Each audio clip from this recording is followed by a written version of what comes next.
If someone could steal your worst memories, the moments that shaped your fears, your cautions, your very sense of self, would you still be you? And what if the price of forgetting your pain was losing the wisdom it gave you? Stay tuned to hear more. And if you enjoy this story, please do like and subscribe for more like it. Dr. Sarah Fields adjusted the lamp beside her patient's chair, softening the harsh afternoon light that streamed through her office windows. Across from her, 73-year-old Albert Morrison sat with the careful posture of a man who'd spent decades in boardrooms, his silver hair still perfectly styled despite his recent struggles. "Tell me about last weekend, Albert," Sarah said, her pen poised over his file. "You mentioned your grandson's wedding." Albert's eyes brightened, then clouded with confusion. Wedding? He shifted in the leather chair, his fingers worrying the armrest. Tommy's getting married soon, I think. Spring, maybe. Martha was so excited about the flowers.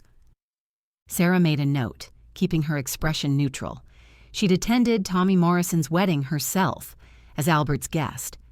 The ceremony had been beautiful, held just 8 days ago at the Botanical Gardens. Albert had walked Tommy's deceased mother down the aisle in a touching tribute, tears streaming down his face as he performed the honor his daughter couldn't. "What about Tommy's childhood?" she asked instead. "Do you remember teaching him to fish?" The transformation was immediate. Albert's posture straightened, his voice grew stronger, and suddenly he was the commanding CEO he'd once been. "Oh, that boy!" Albert chuckled, the sound rich with genuine warmth. 6 years old, and he insisted on using my grandfather's bamboo rod. Thing was twice as tall as he was. We went up to Lake George. Must have been 1987. Martha packed us enough sandwiches for a week. His eyes focused on something beyond Sarah's shoulder, seeing past and present simultaneously. Tommy caught his first base that day. Little thing, barely big enough to keep, but you'd have thought he'd landed a whale. He made me take 14 pictures with that old Polaroid camera. Sarah wrote quickly, capturing not just his words, but the details that made the memory vivid. The specific year, Martha's involvement, the exact camera type. Albert's long-term memories weren't just intact. They were crystalline in their clarity, complete with sensory details and emotional resonance. "That's a wonderful memory," she said. "What about more recent fishing trips?" The light faded from Albert's eyes. "Recent? We haven't been in a while. My arthritis, you know." He flexed his hands unconsciously. "Though I think Martha mentioned something about Tommy wanting to take his kids up there. When was that?" Sarah glanced at her notes from their previous session. Albert and Tommy had gone fishing just 3 weeks ago, a trip Tommy had planned specifically to help his grandfather feel useful again. Albert had been lucid enough during that session to describe every detail of their day on the lake, including Tommy's 4-year-old daughter catching her first fish. "Albert, do you remember our session 2 weeks ago? We talked about your concerns with Martha." His confusion deepened. "Martha's fine. She's always fine, stronger than I am, really." He paused, a flicker of uncertainty crossing his features. "She is fine, isn't she, Doctor?" "Fields? Sometimes I feel like I'm forgetting important things." Sarah's pen stilled. Martha Morrison had been dead for 2 years, a fact Albert had discussed extensively in therapy as he processed his grief. Yet now he spoke of her in present tense, as if she were simply in another room. "What kinds of things do you feel like you're forgetting?" she asked carefully. "Nothing specific. Just gaps. Like walking into a room and forgetting why you went there, except." He struggled for words. "Except it's bigger than that. Whole conversations, whole days sometimes. My doctor says it's normal aging, but it doesn't feel normal. It feels deliberate." Deliberate. Sarah circled the word in her notes, though she wasn't sure why. In 15 years of practice, she'd worked with countless patients experiencing various forms of dementia and memory loss. But Albert's pattern was unusual, surgical in its precision. Recent traumatic events vanished, while distant memories remained perfectly preserved. Most memory disorders followed predictable progressions, affecting either short-term recall broadly or creating confusion across all time frames. "We'll keep monitoring it," she assured him, closing his file. "Same time next week?" Albert nodded, though she could see he was already struggling to hold on to their conversation. "Will you tell Martha I'll be a few minutes late? I need to stop by the florist." Sarah's chest tightened. Of course. As Albert left, she opened his file again, reviewing her notes from the past 6 months. The pattern was undeniable. Memories of loss, trauma, or emotional pain disappeared, while happy memories from the same time periods remained intact. His daughter's death, Martha's funeral, his recent diagnosis with early-stage Parkinson's, all gone. But Tommy's childhood, his business successes, family celebrations from decades past, all perfectly preserved. She turned to her computer and opened a new document, titling it simply, "Selective Memory Loss, Pattern Analysis." Something was bothering her about Albert's case, an intuition she couldn't quite name. In a profession built on understanding the mind's complexities, she'd learned to trust those subtle warnings. Outside her window, the city hummed with its usual afternoon energy, but Sarah felt a chill that had nothing to do with the October air. As she typed her observations, one phrase kept repeating in her mind. It feels deliberate. She had no idea how right Albert was. Chapter 2. Sarah's coffee had gone cold during her lunch break, but she barely noticed as she reviewed Albert Morrison's file one more time. The selective memory pattern nagged at her. Too precise to be natural, too consistent to be random. She was so absorbed in her notes that the knock on her office door startled her. "Dr. Fields, your 1:30 is here." Sarah glanced at her appointment book. Elena Vasquez, a new patient she didn't remember scheduling. The handwriting was definitely hers, though, complete with her characteristic loop on the Y. She must have been more distracted lately than she'd realized. Send her in. The woman who entered moved with the confident stride of someone accustomed to asking uncomfortable questions. Mid-30s with dark hair pulled into a practical ponytail and intelligent brown eyes that seemed to catalog every detail of Sarah's office. She wore jeans and a blazer, professional but approachable, the kind of outfit designed to put interview subjects at ease. "Thank you for seeing me on such short notice," Elena said, settling into the patient chair. "I know your schedule is usually booked weeks out." Sarah frowned slightly. She prided herself on maintaining detailed appointment records, but she had no memory of this conversation. Of course. "What brings you to see me today?" Elena's hands twisted in her lap, the first sign of vulnerability beneath her composed exterior. "I think I have repressed memories about my childhood. Specifically about my biological family." She paused as if testing Sarah's reaction. "I was adopted when I was 7, and there are gaps. Important gaps."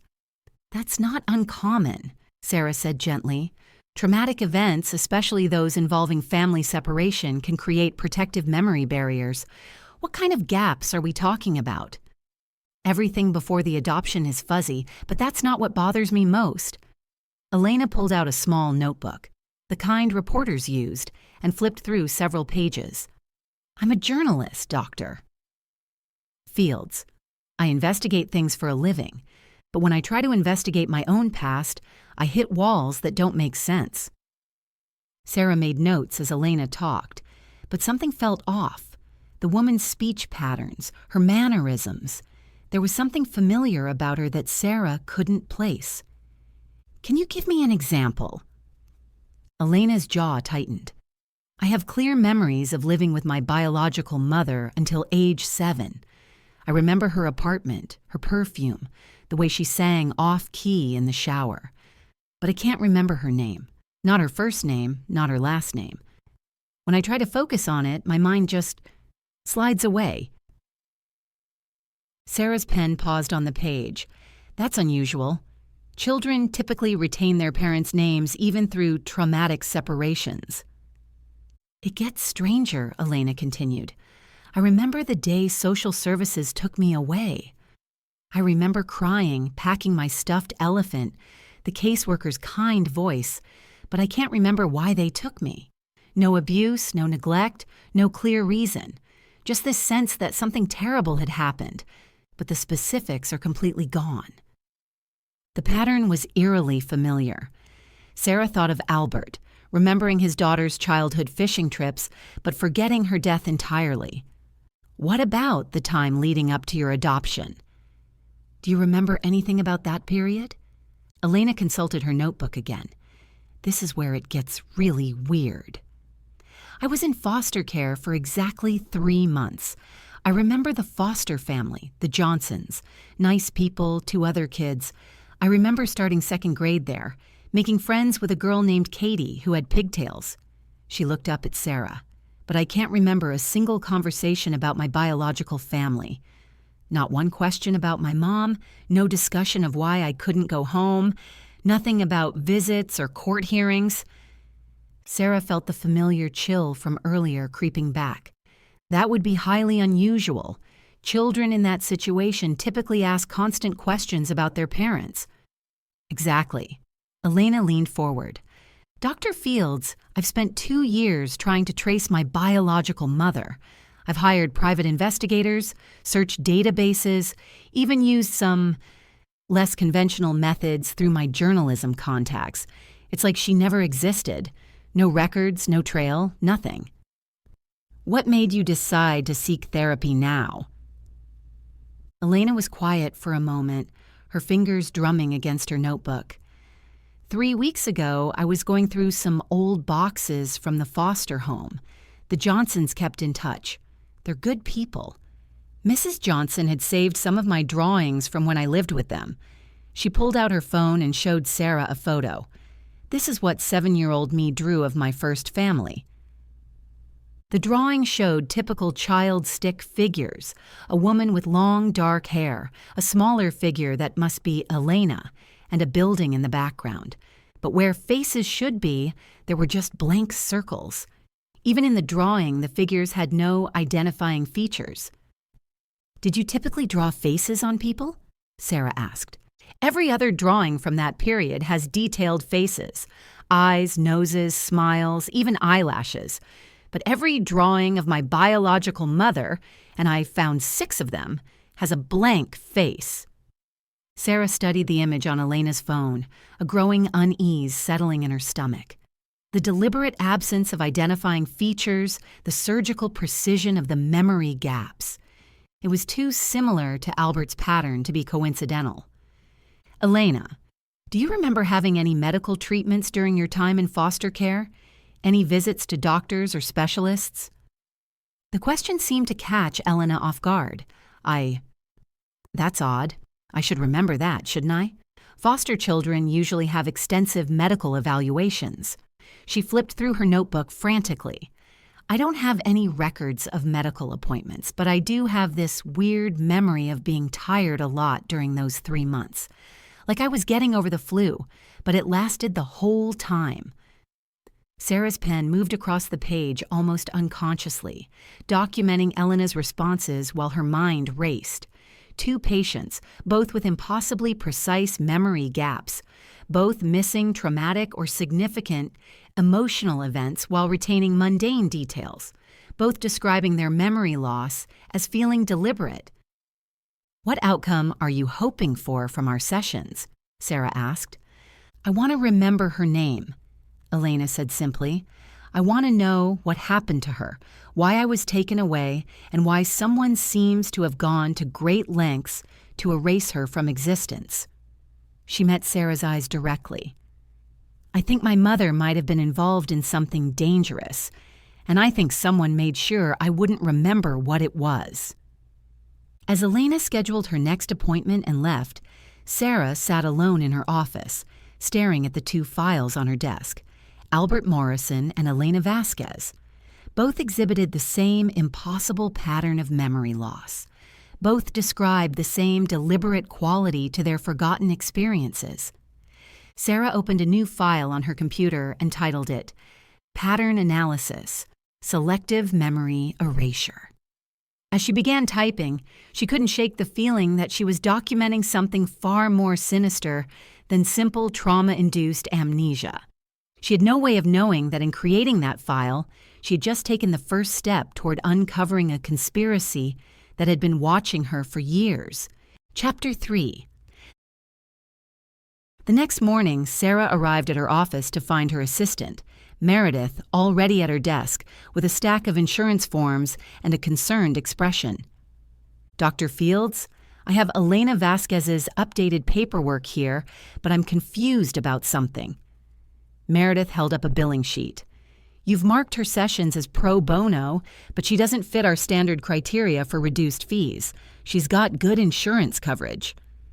Sarah paused in the act of hanging up her coat. Pro bono? You initialed the waiver yourself last week. Meredith showed her the form. And you've scheduled her for twice-weekly sessions, which you almost never do for new patients. I just wanted to make sure I hadn't misunderstood something. Sarah stared at the paperwork. The initials were definitely hers. She recognized her distinctive way of writing SF, with the flourish on the F. But she had no memory of making these decisions. Elena had seemed like a standard case yesterday, interesting but not requiring intensive treatment. Let me see my appointment book. Meredith handed over the leather-bound planner Sarah still preferred over digital scheduling. There, in her own handwriting, were the entries. Elena Vasquez, Monday and Thursday afternoons for the next 6 weeks.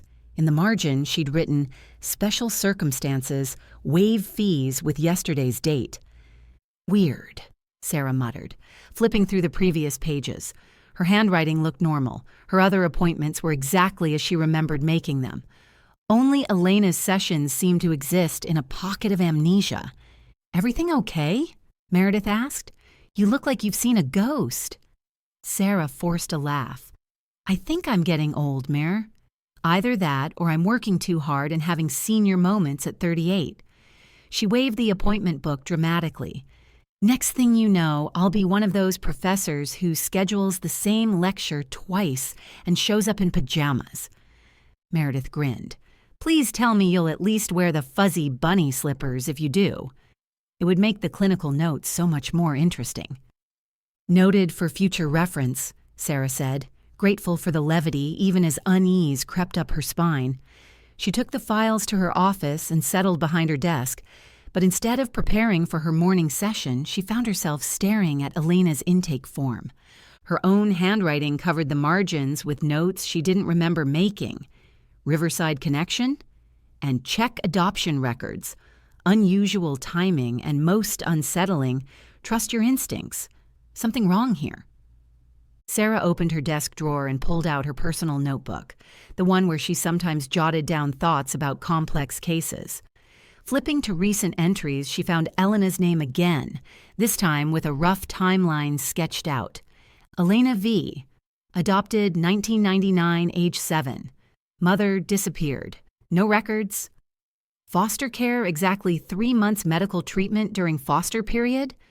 Memory gaps too specific, not trauma pattern. Similar to AM case, investigate connection. Below that, in her own careful script, Sarah. If you're reading this and don't remember writing it, check the locked drawer. Trust yourself. Her hands trembled slightly as she reached for the locked bottom drawer of her desk. She'd had the same key on her keychain for years, though she rarely used it anymore. Inside, beneath old tax documents and a bottle of emergency migraine medication, she found a manila folder labeled Personal. Memory Issues. Sarah's breath caught in her throat. The folder contained printouts of her own medical records, brain scans she didn't remember ordering, and detailed notes about her sleep patterns, diet, and cognitive function. The handwriting was unmistakably hers, but the content read like someone documenting a case study. Day 1. Noticed gaps in conversation with colleague about Riverside research. Assumed fatigue. Day 4. Can't remember agreeing to guest lecture at university. Found confirmation email I apparently sent. No memory of writing it. Day 7. Scheduled Elena Vasquez. No memory of initial phone call or intake process. Check recording system. Day 10. Elena's case connects to AM pattern. Someone is targeting specific memories. Am I being affected too? The dates went back 3 weeks. According to her own documentation, she'd been experiencing memory gaps for almost a month and had been systematic about recording them. The most recent entry was dated yesterday. Elena's session confirmed suspicions. Her memory gaps match AM's pattern exactly. This is not natural amnesia. Someone is using medical techniques to selectively erase memories. I may be a target because of my patient contact or my research background. Elena might be the key to understanding what happened in Riverside. Trust her, even if you forget why. Sarah's office suddenly felt too small, too exposed. The windows that usually provided a calming view of the tree-lined street now seemed like potential surveillance points. She forced herself to breathe slowly, applying the same grounding techniques she taught her patients. But even as she tried to rationalize the situation, maybe she'd been sleepwalking or experiencing stress-related amnesia, she couldn't explain away the precision of her own documentation. The handwriting analysis, the detailed medical records, the systematic approach to tracking her symptoms. This wasn't the work of someone experiencing random memory loss. This was the work of someone who suspected they were under attack. A soft knock interrupted her spiraling thoughts. Dr. Fields? Meredith's voice carried a note of concern. Your 10 o'clock is here early, and Elena Vasquez just called to confirm her Thursday appointment. She mentioned something about bringing additional documentation. Sarah looked down at the folder in her hands, then at Elena's file with its mysterious marginalia. Whatever was happening to her, Elena was somehow central to it. And according to her own notes, Elena might be the key to understanding not just her own condition, but a larger pattern of memory manipulation that had been going on for decades. Send my 10 o'clock in, Sarah said, quickly locking the folder back in her drawer. And Meredith, if I ever ask you about scheduling changes or fee waivers and seem confused about them, will you document exactly what I say? Meredith raised an eyebrow. That's oddly specific, but sure. Are you feeling all right? Sarah managed a smile, just being thorough. You know how I am about documentation.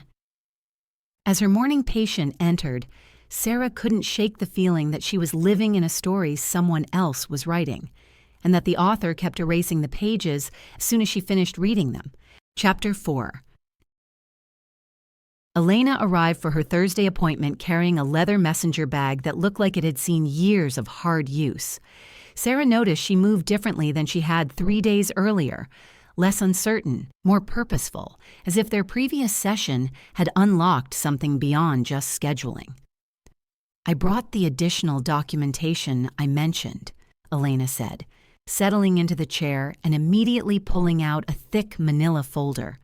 I know this might seem unusual, but I think my memory issues are connected to something bigger. Sarah kept her expression professionally neutral, though her pulse quickened slightly.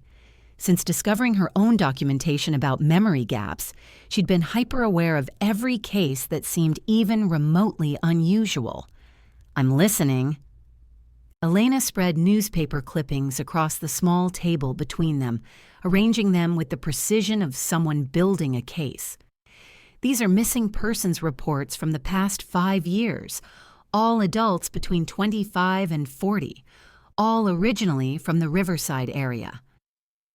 Elena, Sarah said carefully, I understand the desire to find connections, especially when dealing with memory issues, but look at the names, Elena interrupted, then caught herself.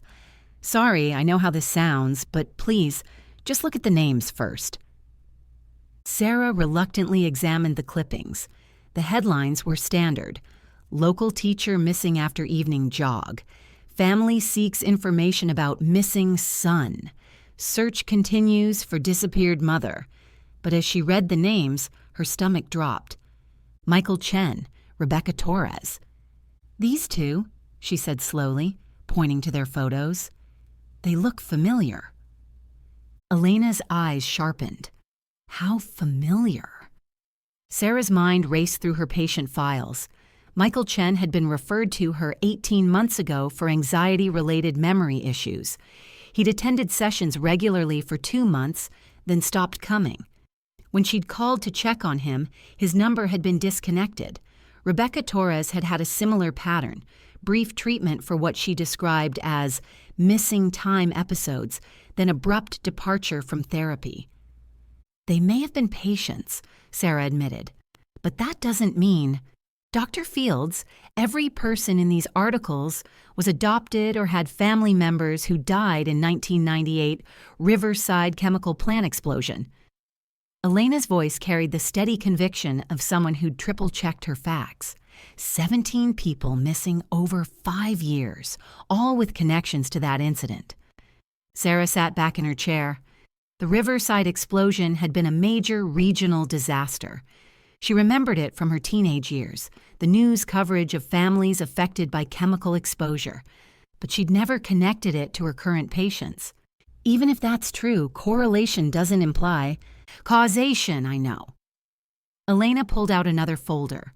But what if I told you that 6 of these missing people were seeing neurologists or psychiatrists for memory issues before they disappeared? And what if I told you that 3 of them specifically mentioned feeling like their memories had been edited? The word hit Sarah like a physical blow. Edited. It was the same term she'd used in her private notes about her own memory gaps. Elena noticed her reaction. You've heard that description before. Some patients use unusual language to describe their symptoms, Sarah said, but her professional skepticism was wavering. Elena, what exactly are you suggesting happened to these people? I think someone is systematically targeting survivors and families connected to the Riverside incident. I think they're using some kind of medical procedure to erase specific memories. And when that doesn't work, or when people get too close to the truth, Elena gestured to the newspaper clippings. They disappear. Sarah wanted to dismiss it as conspiracy thinking, the kind of pattern-seeking that trauma survivors often developed. But Michael Chen's face stared up at her from a missing person flyer, and she could almost hear his voice describing his memory issues, like someone went into my head with an eraser, doctor. Fields, very specific, very careful. Why come to me with this? Sarah asked. Why not go to the police? Elena's expression hardened. I tried. They said missing adults often leave voluntarily, especially those with mental health issues. They pointed out that all these people were dealing with psychological problems, anxiety, depression, memory issues. Classic reasons people might want to disappear and start over. That's not entirely unreasonable. Dr. Fields' Elena's voice carried a new urgency. I think my biological mother was involved in whatever happened at Riverside. I think someone made sure I wouldn't remember what she told me about it. And I think when these other people started recovering memories or asking questions, they became threats. Sarah looked again at the clippings, forcing herself to examine them with clinical objectivity rather than emotional reaction. The timing was certainly suggestive, all disappearances occurring during or shortly after mental health treatment. And if Elena was right about the Riverside connection, "What do you want from me?" Sarah asked. "Help me remember. Not just my mother's name, but what she told me before they took me away. Whatever she said was important enough that someone made sure I'd forget it." Elena's composure cracked slightly. "I've been having dreams lately. Fragments. A woman's voice telling me to remember something about the water and the papers. I wake up knowing it's important, but I can't hold on to it." Sarah made a note about the dreams, but her mind was elsewhere. If Elena's theory had any validity, then Michael Chen and Rebecca Torres hadn't simply stopped treatment. They'd been silenced. And if someone was targeting people connected to Riverside who were recovering memories, I want to be clear about something, Sarah said carefully. Recovered memory therapy is controversial. There's always a risk of creating false memories rather than uncovering real ones. I understand the risks, Elena said, but Dr. Fields, what if forgetting is the real danger? What if whatever my mother told me could save other people? After Elena left, Sarah sat alone in her office, staring at the newspaper clippings she'd agreed to keep for reference. Professional ethics demanded she dismiss Elena's conspiracy theories and focus on treating her psychological symptoms. But 2 names on those missing person reports belonged to former patients who described the same impossible memory patterns. She locked the clippings in her desk drawer next to her growing folder of personal documentation. Then she opened a new file on her computer, hesitating only a moment before typing the header. Riverside Investigation. Confidential. Even as she began documenting Elena's claims, Sarah told herself she was simply being thorough, ruling out possibilities rather than chasing shadows. But deep down, she knew she was lying to herself. She was beginning to believe Elena's impossible story. Chapter 5. The call came during Sarah's lunch break on Friday, just as she was reviewing Elena's case notes for the 3rd time that week. Dr. Sarah Fields? The voice was warm, familiar in a way that made her smile before she'd consciously recognized it. Yes? It's Marcus Webb, from grad school at Johns Hopkins. Sarah nearly dropped her sandwich. Marcus Webb, brilliant, driven Marcus who'd been her research partner, and briefly, something more during their neuroscience doctoral program. They'd been inseparable for 2 years, until he'd abruptly left the program to pursue private sector opportunities. She hadn't heard from him in 15 years. Marcus, my God, where are you? Would you believe I'm in town for a medical conference? The International Symposium on Neural Engineering at the Convention Center. When I saw Denver on my schedule, I had to look you up. His laugh carried the same easy confidence she remembered. I was hoping you might have time for coffee. I'd love to catch up.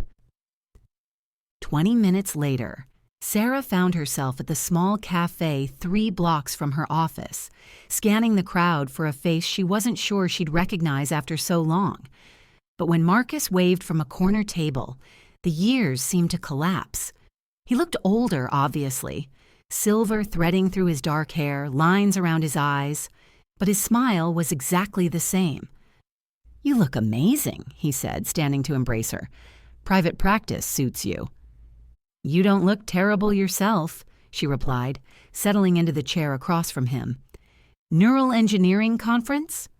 That's quite a departure from cognitive therapy research. Not as much as you'd think. Marcus stirred sugar into his coffee, a habit she remembered from countless late-night study sessions.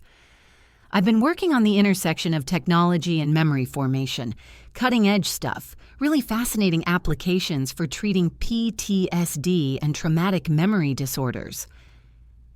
Something in Sarah's chest tightened.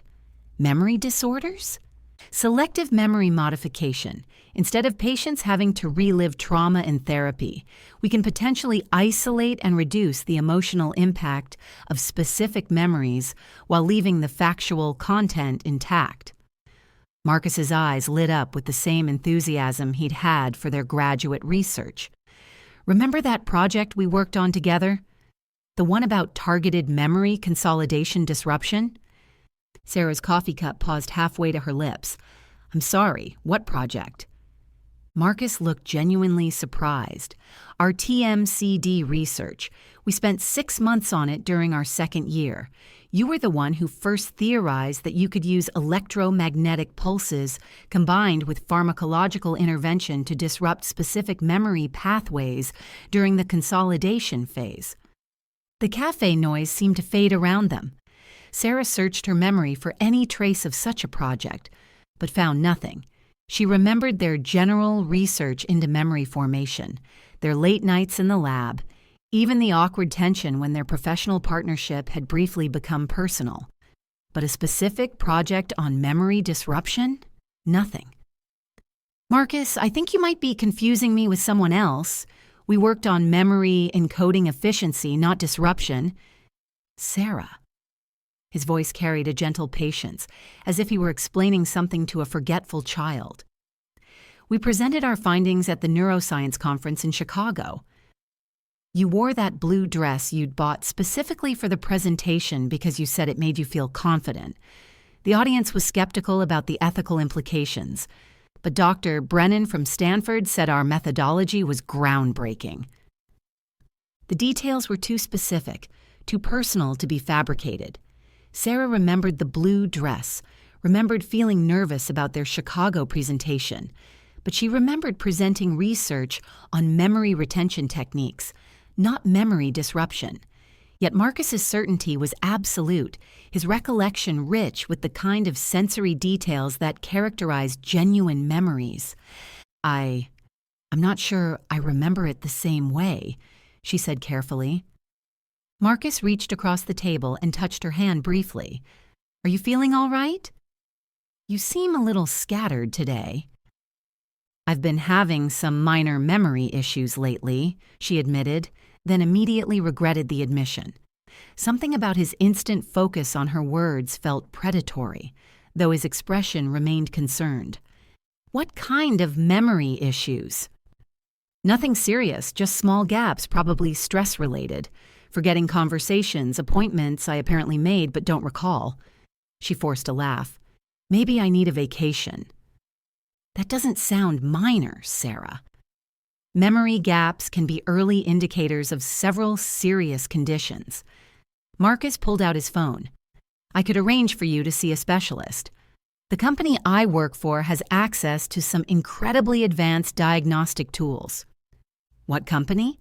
The Lazarus Institute. We're at the forefront of memory-related medical research. He showed her a business card with an elegant logo. We've made remarkable advances in treating selective amnesia, traumatic memory disorders, even some forms of early-onset dementia. Sarah studied the card, noting the prestigious address and Marcus's title, Senior Research Director. Sounds impressive. It is. Sarah, what if your memory issues aren't random? What if they're connected to something you've encountered professionally?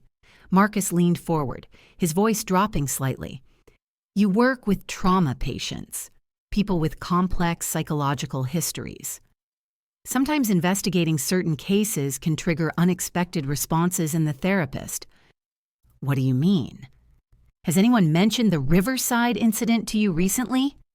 As a therapist, you might be exposed to secondhand trauma from survivors or their families. Sarah's blood chilled. She hadn't mentioned Riverside to Marcus, yet he'd brought it up unprompted, and his phrasing, exposed to secondhand trauma, felt clinical, detached, as if he were describing a known phenomenon rather than speculating. Why would you ask about Riverside specifically? Marcus's expression didn't change, but something shifted in his eyes. It's just that we see a lot of cases connected to that incident. Industrial accidents like that can have long-lasting psychological effects on entire communities, even people who weren't directly involved. We? The Institute, we've been tracking the long-term psychological impact of environmental disasters. Riverside is one of our case studies. He smiled, but it felt rehearsed now. I thought there might be a connection to your recent memory issues. Sarah realized with crystalline clarity that she was sitting across from either a remarkable coincidence or something much more dangerous. Marcus had appeared in her life within days of Elena's first appointment, immediately focusing on her memory problems and steering the conversation toward Riverside, the research project she couldn't remember, his convenient expertise in memory manipulation, his knowledge of her recent symptoms. It was all too perfectly aligned. I should get back to the office, she said, gathering her purse. It was good seeing you, Marcus. Sarah, wait. He reached for her arm as she stood. I'd really like to help you with whatever you're going through. Memory issues can be serious if left untreated. She looked down at his hand on her arm, then met his eyes. For just a moment, she saw something there that hadn't been present during their graduate school years. a calculating quality that made her skin crawl. "I'll think about it," she said, gently pulling away. As she walked back to her office, Sarah's mind raced. Marcus's reappearance couldn't be coincidental. His company specialized in exactly the kind of memory manipulation Elena had theorized about, and his detailed recollections of research she couldn't remember suggested that either her memory problems were far worse than she'd realized, or someone had been editing her past for much longer than she'd suspected. By the time she reached her building, Sarah had made a decision. Elena's next appointment was in an hour, and this time, Sarah was going to approach their session with the assumption that the impossible might actually be true. Someone was stealing memories, and Marcus Webb might be working for them,